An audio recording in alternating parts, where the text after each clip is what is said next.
దగ్గర పోటీకి దిగితే మెయిన్ టైంకి వచ్చేటప్పటికి ఈవిడ కాంపిటేటర్గా ఉండేది. కానీ మెయిన్ ఎలక్షన్ చూస్తాను నేను ఈ లోపు పడుకుని జిహెచ్ఎంసీ ఎంత ఇంపార్టెంట్, వాళ్ళ నాన్న పేరు చెప్పుకోవడానికి జిహెచ్ఎంసీనే కదా పనికి వచ్చేది. అక్కడ వాడుకోలేకపోయింది. అవన్నీ సైలెంట్ కూర్చుని కరెక్ట్ ఎలక్షన్ టైంకి నేను చేస్తాను, చివరికి వచ్చేసేటప్పటికి మా శ్రీనివాసరెడ్డి ఫీల్ అవుతున్నాడు కాబట్టి నేను వదిలేస్తున్నానంటే పరిపక్వతతో కూడిన రాజకీయమా? అపరిపక్వ రాజకీయాన్ని జనం అంగీకరించరు. అది హరికృష్ణ అట్లాగే ఫెయిల్ అయ్యాడు, లక్ష్మీపార్వతి అట్లాగే ఫెయిల్ అయ్యింది, చిరంజీవి అట్లాగే ఫెయిల్ అయ్యాడు, పవన్ కళ్యాణ్ అట్లాగే ఫెయిల్ అయ్యాడు. ఇంకా వాళ్ళతో పోల్చుకుంటే వీళ్ళు బెటర్, చిరంజీవి పవన్ కళ్యాణ్ ఇంకా ఇదిలే. కానీ అంత చెరిస్మాటిక్ వాళ్ళకే దెబ్బతిన్నారు, అంటే తక్కువ ఇచ్చారు వాళ్ళకి అవకాశం.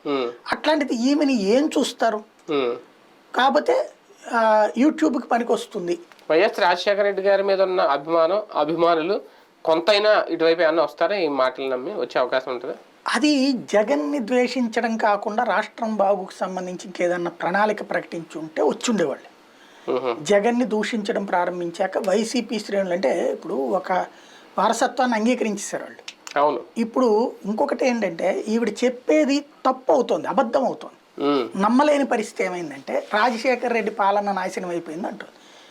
రాజశేఖర రెడ్డి టైంలో ప్రాజెక్టులు పూర్తి కాల, అది పూర్తి చేస్తున్నాడు జగన్మోహన్ రెడ్డి. ఇప్పుడు పోలవరంది కావచ్చు, పోలవరం సరిగ్గా పూర్తి కాలేదు, వెలుగొండ అట్లాగే మొన్న ఇంకోటి ఏదో ప్రాజెక్టు పూర్తి చేసుకొచ్చాడు కదా. అట్లాగే ఇప్పుడు కుప్పంకి నీళ్ళు, పోతిరెడ్డిపాడు పెంచడం, అంటే రాజశేఖర రెడ్డి ఏ జలయజ్ఞాన్ని అయితే చేశాడో అది కంటిన్యూ చేసుకొస్తున్నాడు.